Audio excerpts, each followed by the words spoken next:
I'm mindful today that I'm speaking in response to this finance portion of the legislation, not just as a Green Party finance spokesperson, but also as a Teachta Dála representing Dublin Central.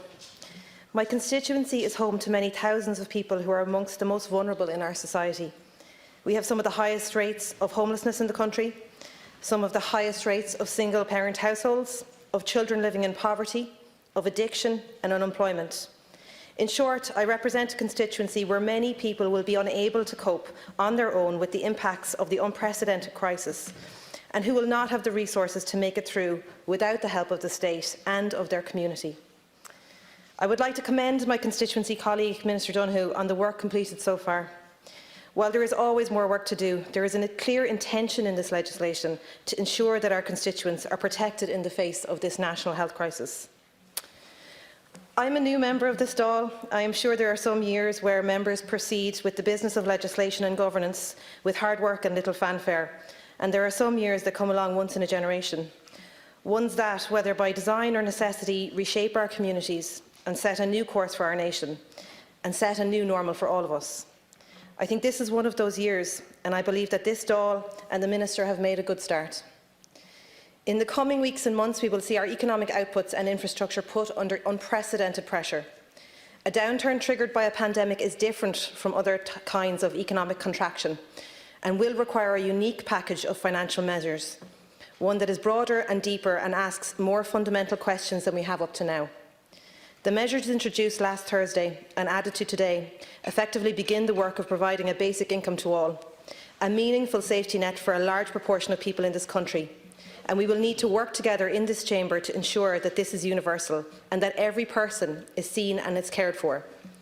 In the short term, all of our collective effort must be focused on saving lives, but people's livelihoods must also be maintained. Our new normal recognises that everyone deserves a minimum standard of living and that the state can and should play a role in that.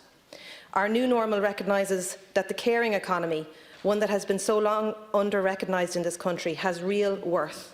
Carers matter. People who work in the home matter. People who volunteer matter. And those people up and down the country right now who are buying groceries for their neighbours and who are ringing their elderly relatives, they matter. In an era where a pandemic is the reality now and maybe again, our new normal should provide everyone with a basic income. And as we move through this period of crisis, we should consider what it reveals to us about what we truly value as a society. A recognition of the need and the achievability of a decent quality of life for everyone in our community through the provision of a universal basic income would appear to be one of them. In this new normal, we all have a responsibility to look seriously at the foundational core of our economy, from its functional elements and its infrastructure through to insurance services and SME supports. The announcement by some banks over the last week of a reduction in banking services, the closure of branches and the difficulty some will find in accessing mortgage breaks and the real issues with those breaks highlight like never before the very real need for a more public-focused banking sector, one that is based on regional and community solidarity, one that considers its responsibility to provide services to those with disabilities, older people and those who are unable to access online services as a public service.